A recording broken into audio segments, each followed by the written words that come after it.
Varicose veins కి సరైన చికిత్స కోసం సంప్రదించండి ఎవిస్ హాస్పిటల్. నమస్కారం, మీరు చూస్తుంది సుమన్ టీవీ. నేను మీ కీర్తి. నాతో పాటు ఉన్నారు ప్రముఖ ఆస్ట్రాలజర్ బ్రహ్మశ్రీ నందిబట్ల శ్రీహరి శర్మ గురుగారు. నమస్తే గురుగారు. వాగర్థావివ సంపృక్తౌ వాగర్థ ప్రతిపత్తయే జగతః పితరౌ వందే పార్వతీ పరమేశ్వరౌ. సదాశివసమారంభాం శంకరాచార్య మధ్యమాం అస్మదాచార్య పర్యంతం వందే గురు పరంపరాం. ఆదిత్యాయ చ సోమాయ మంగళాయ బుధాయ చ గురు శుక్ర శనిభ్యశ్చ రాహవే కేతవే నమః. శృంగేరి జగద్గురు పీఠాధిపతులకి, కంచి పీఠాధిపతులకి నమస్కారములు తెలియజేసుకుంటూ కార్యక్రమాన్ని ప్రారంభిద్దాం. గురుగారు, 2024 ఆఖరికి వచ్చేసాము. ఆదివారం మాస శివరాత్రి. ఈ రోజుని మేమంతా ఎలా సద్వినియోగించుకోవాలి, అలాగే ఈ వీడియో ఎండింగ్లో కూడా మీరు చక్కగా మమ్మల్ని అందరినీ ఆశీర్వదించి 2025కి వెల్కమ్ చెప్పాలి. తప్పకుండానమ్మా. మనకు ఉన్నటువంటి అనేక మాసాలలో మాఘమాసము, శ్రావణ మాసము, ఆశ్వేజ మాసము, కార్తీక మాసము, మార్గశిర మాసం, ఈ 5 మాసాలు అత్యంత ప్రభావవంతమైనవి. మానవులు అనగా మనమందరం కూడా పిల్ల పాపలతో తరించే మాసాల్లో ఇవి. ముఖ్యంగా విష్ణువుకు సంబంధించినటువంటి మాసం మార్గశిర మాసం. ఎందుకనంటే మాసానాం మార్గశీర్షోహం అని చెప్పి భగవద్గీతలోనే విష్ణు భగవానుల వారు కృష్ణుడు మనకు చెప్పాడు. గురుగారు, అనగా విష్ణు యొక్క భార్య అయినటువంటి లక్ష్మీదేవి అవతరించింది కూడా ఈ మార్గశిర మాసం అమావాస్య రోజున.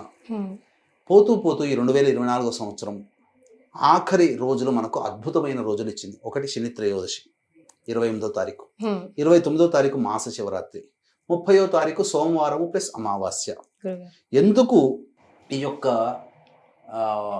2024లో డిసెంబర్ 29వ తారీఖు రోజున ఉన్నటువంటి రోజున మాస శివరాత్రి ఎందుకు విశేషం అనంటే, అంటే మనకి ఏంటనంటే సహజంగా ఈ మాస శివరాత్రులన్నీ మనం లెక్కేసుకుంటే అమావాస్యకి ముందు రోజు అయినటువంటి చతుర్దశి రోజున నిషీధి సమయంలో లింగ రూపములో ఈశ్వరుడు ఉద్భవించాడు అని చెప్పి ప్రతి నెలలో వస్తుంది. మాఘమాసంలో ఉద్భవించాడు అమావాస్య ముందు రోజున, నిషీధి సమయంలో, చతుర్దశి తిథి ఉన్న రోజున, త్రయోదశితో కూడుకున్నటువంటి చతుర్దశి తిథి ఉన్న రోజున, ఆ రోజున ఈ యొక్క మార్గశిర మాసంలో వచ్చేటువంటి ఆ మాస శివరాత్రికి ఒక విశేషం ఏంటంటే జ్యేష్ఠ నక్షత్రంతో ఉంటుంది, అదొకటి.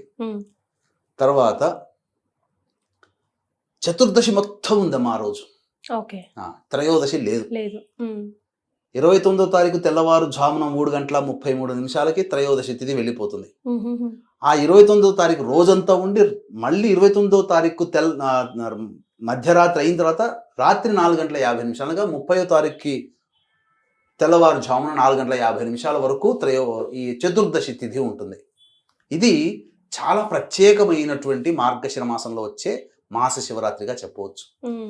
సాక్షాత్తు ఈశ్వరుడికి చెప్పబడినటువంటి సంపూర్ణమైన మాస శివరాత్రి. ఇప్పుడు అమావాస్య అంటే సూర్యుడికే చెప్పబడి ఉంది, పౌర్ణమి అంటే చంద్రుడికే చెప్పబడి ఉంది. అట్లాగే ఏకాదశి అంటే విష్ణువుకు సంబంధించింది, మాస శివరాత్రి అంటే ఈశ్వరునికి సంబంధించింది. కానీ చతుర్దశి మొత్తం ఉన్నటువంటి రోజు నిషీధి సమయం వరకు కూడా, ప్రదోషకాల సమయం స్పర్శ, నిషీధి స్పర్శ, చతుర్దశి తిథి మనకు ఆ డిసెంబర్ 29వ తారీఖు రోజున మాత్రమే ఉందమ్మా.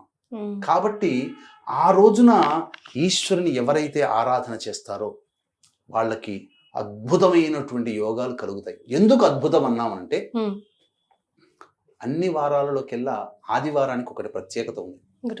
ఏంటంటే ఆదివారము కాలస్వరూపుడైనటువంటి సూర్యునికి సంబంధించినటువంటి వారం. పైగా ఈ కాలస్వరూపుల్లోనే మృత్యుంజయుడిగా పిలుచుకునేటువంటి యొక్క ఈశ్వరునికి సంబంధించినటువంటి తిథి రావడం, చతుర్దశి తిథి మాస శివరాత్రి రావడం విశేషం. కాబట్టి ఈ రోజునంతా కూడా కొన్ని నియమాల్ని పాటిస్తూ శివారాధన చేసినటువంటి మానవులకి సకల కష్టములు, క్లేశములు, దుఃఖములు, సమస్యలు, బాధలు ఇవన్నీ తొలగిపోతాయమ్మా. నన్ను నమ్మి నేను చెప్పినటువంటి పరిహారాల్ని ఎవరైతే కొంతమంది పాటిస్తారో ఆ కొంతమందికైనా ఖచ్చితంగా శివానుగ్రహం కలిగి తీరుతుంది అని చెప్పడంలో ఏమాత్రం సందేహం లేదమ్మా. చాలా సంతోషం గురుగారు. మరి ఎలాంటి పరిహారాలు పాటించాలంటారు? పరిహారాలు అన్నప్పుడు వీలైతే ఆదివారం రోజున పూర్తి ఉపవాసం ఉండమని ఏం చెప్పట్లేదు, సూర్యాస్తమయం వరకైనా కానీ ఉపవాసం ఉండే ప్రయత్నం చేయాలి. ఒకటి, మాంసాహారము, మద్యపానము, ధూమపానము ఇవి నిషేధము. బ్రహ్మచర్య వ్రతమును ఆచరించాలి.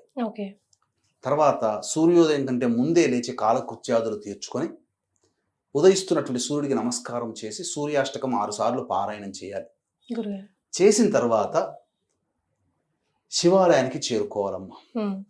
9:30 నుంచి 9:34 నుంచి 11:11 వరకు కుంభలగ్నం ఉంటుంది.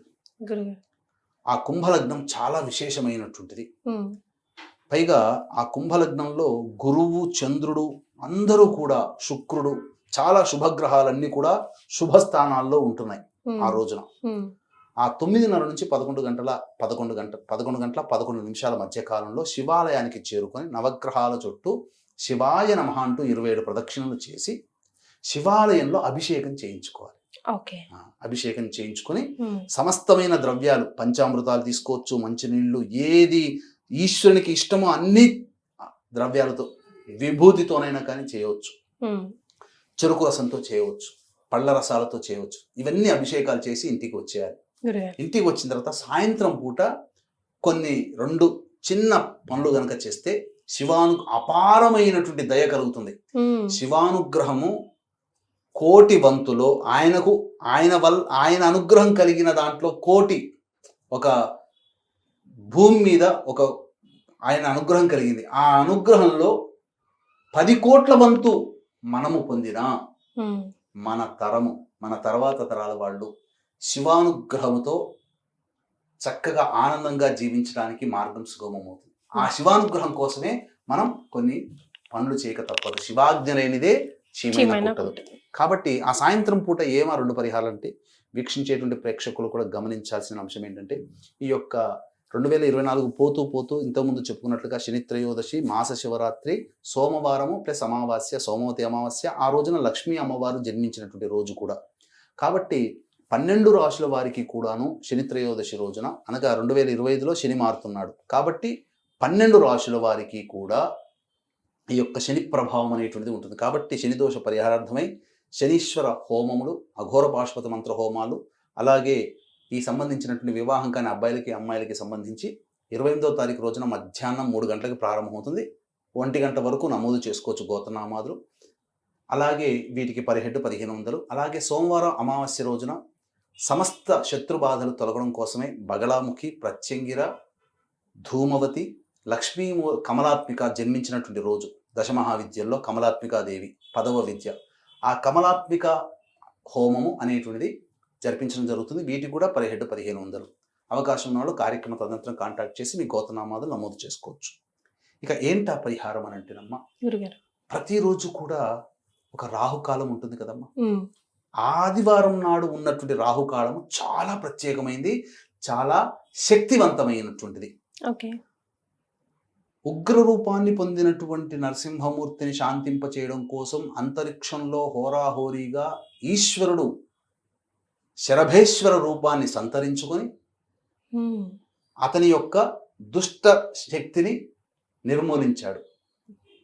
అంటే మనకు దుష్ట శక్తుల్లో ఈ సంబంధించినటువంటి ఆగ్రహము, కోపము, ఆవేశాన్ని సూచించేవాడు నరసింహమూర్తి. అటువంటి ఆగ్రహావేశాన్ని కూడా అణచగలిగాడు ఈ శరభ రూపాన్ని శరభేశ్వర రూపాన్ని ధరించినటువంటి ఈశ్వరుడు. ఆ శరభేశ్వర సమయము రాహుకాలం 4:30 నుంచి 6 గంటల వరకు ఉంటుంది. దీన్ని మనం సాధారణంగా రాహుకాలంగా పరిగణిస్తాం. కానీ తాంత్రికులు వీళ్ళు మాత్రం శరభేశ్వర రూపంగా ఆ సమయాన్ని గ్రహిస్తారు. కాబట్టి ఆ సమయంలో వీలైనన్నిసార్లు దుర్గా అష్టోత్తరం కానీ, శరభేశ్వర అష్టోత్తరం కానీ, ప్రత్యంగిర అష్టోత్తరం కానీ, బగళాముఖి ఏదైనా కానీ, ఇవన్నీ వీలైనన్ని సార్లు, కనీసం శివాష్టోత్తరమైన వీలైనన్ని సార్లు పారాయణం చేయాలి. చేసిన తర్వాత ప్రదోష కాలంలో శివాలయానికి చేరుకొని ఈశ్వరుడికి మారేడు దళాలతో, గన్నేరు పూలతో, మల్లె పూలతో, శంకుపుష్పి పూలతో, చామంతి పూలతో, 8 రకాలైనటువంటి పుష్పాలతో అర్చన చేయాలి. ఈ విధంగా నందివర్ధనం పూలు, ఈ విధంగా చేసినటువంటి మానవుడికి అపారమైనటువంటి శివానుగ్రహం కలిగి తీరుతుంది. పైగా మన ప్రాణము అన్నంలో ఉంటుంది కాబట్టి ఆ ప్రదోషకాల సమయంలో బాహ్యాంతరాలయంలో అన్నం, గంజి వార్చినటువంటి అన్నాన్ని కొద్దిగా చల్లబరిచి గోరువెచ్చగా ఉండాలి, మరీ వేడిగా ఉండాలి. ఆ గోరువెచ్చగా ఉన్నటువంటి శుద్ధమైనటువంటి గంజివార్చినటువంటి అన్నాన్ని అభిషేకం చేసి తదనంతరం అర్చన, ఈ విధంగా 8 పుష్పాలతో ఎవరైతే అర్చన చేస్తారో వాళ్ళకి అపారమైనటువంటి శివానుగ్రహం కలుగుతుంది. మన ప్రాణాన్ని ఈశ్వరునికి అర్పించిన వాళ్ళం అవుతాం. తద్వారా ఈశ్వరుడు అనుగ్రహం కలుగుతుందమ్మా. అసలు చెప్పరాని పరమ సంతోషభరితుడు అవుతాడు. అసలే భోలాశంకరుడు. భోలాశంకరుడు, లంకేశ్వరుడు తన యొక్క రుద్ర ఆ స్తోత్రాన్ని చదువుతూ ఆ యొక్క తన ఉన్నటువంటి ప్రేగుల్నే నాడులుగా చేసుకొని రుద్రవీణ వాయించితే పరమేశ్వరుడు సంతోషించాడు కదా, అంతకంటే ఎక్కువ సంతోషిస్తాడట అన్నాభిషేకం ప్రదోషకాల సమయంలో. ఈ యొక్క మాస శివరాత్రి రోజున ఏ వ్యక్తి అయితే చేస్తాడో అంతటి గొప్పదైనటువంటి వరం అమ్మ, అంతకంటే ఇంకా కావాల్సింది ఏముంది. కాబట్టి ఆ రోజున ఆ విధంగా చేయండి. పైగా ఆ రోజున చేస్తున్నారు, దాని ముందు రోజు శని త్రయోదశి, దాని తర్వాత రోజు సోమవతి అమావాస్య, ఇవన్నీ ఈశ్వరునికి సంబంధించి ప్రీతికరమైన రోజులు. కాబట్టి ఈ ఆదివారం రోజున చెప్పిన విధానముగా మీరు ఆచరించి శని త్రయోదశి రోజున, సోమవారం అమావాస్య రోజున మన పీఠం ఆధ్వర్యంలో మీ యొక్క జీవితం బాగుండడం కోసం చేసేటువంటి కార్యక్రమాల్లో గోత్రనామాలు నమోదు చేసుకున్నటువంటి వాళ్ళకి తప్పకుండా ఆ శివానుగ్రహం కలిగి తీరుతుంది అని చెప్పడంలో ఏమాత్రం సందేహం లేదు. తప్పకుండా పాటిస్తాం గురుగారు. వెళ్తా మంగళ ఆశీర్వచనాలు. తప్పకుండా వీక్షించేటువంటి సుమన్ టీవీ ప్రేక్షకుల్లో ఎంతో మంది తమ జీవితంలో ఈ 2024వ సంవత్సరం ఎన్నో కష్టాలు పడ్డారు. అందరూ కూడాను చాలా ఈతి బాధలు ఎదుర్కొన్నారు, సమస్యలు అన్ని రంగాలలో వాళ్ళకి కూడాను ఆనందదాయకంగా లేదు. కానీ గ్రహగతులు మారబోతున్నాయి. శని భగవానుడు మారుతున్నాడు, గురుడు మారుతున్నాడు, ప్రధానమైనటువంటి రాహుకేతులు కూడా మారబోతున్నారు వచ్చే సంవత్సరం. గత 2 సంవత్సరాల్లో చూసుకుంటే గురుశనులు మాత్రమే మారారు, ప్లేస్ మార్పు జరిగింది. ఇక మిగిలిన గ్రహాలు అంటారా, అవి ఎలాగో ప్రతి 2 నెలకి అట్లా తిరుగుతూనే ఉంటుంటాయి. కానీ ప్రధానమైనటువంటి రాహుకేతులు, గురుశనులు, ఈ 4 గ్రహాలు కూడా 2025లో మారబోతున్నాయి. స్థాన చలనం జరుగుతుంది. కాబట్టి ఆ గ్రహాల యొక్క దివ్యానుగ్రహం ఈ వీక్షించేటువంటి సుమన్ టీవీ ప్రేక్షకులకి అందరికీ ఉండాలి. తద్వారా వాళ్ళందరూ కూడా సుఖశాంతులతో జీవించాలి. మీ యొక్క సంకల్పం 2024లో నెరవేరకపోయినా 2025లో మీ యొక్క కోరిక ఏదైనా కానీ ఆ దేవతానుగ్రహం వల్ల నెరవేరాలని మనస్ఫూర్తిగా కోరుకుంటూ మంగళ శాసనములు ఇస్తూ ఆశీర్వచనం అండి. తప్పకుండా మీ యొక్క సంకల్పం నెరవేరుతుంది. చెప్పినటువంటి ఈ కార్యక్రమంలో చెప్పినటువంటి పరిహారాలని పొంది అపారమైనటువంటి శివానుగ్రహాన్ని పొందండి. గ్రహగతులన్నీ కూడాను మీకు అనుకూలంగా ఉంటాయని చెప్పడంలో ఏమాత్రం సందేహం లేదు. చాలా సంతోషం గురుగారు, ధన్యవాదాలు. సర్వం శ్రీ ఉమామహేశ్వర పరబ్రహ్మార్పణమస్తు. సుమన్ టీవీలో మీ పర్సనల్ అండ్ బిజినెస్ ప్రమోషన్స్ కోసం కింది నెంబర్కి కాంటాక్ట్ చేయండి.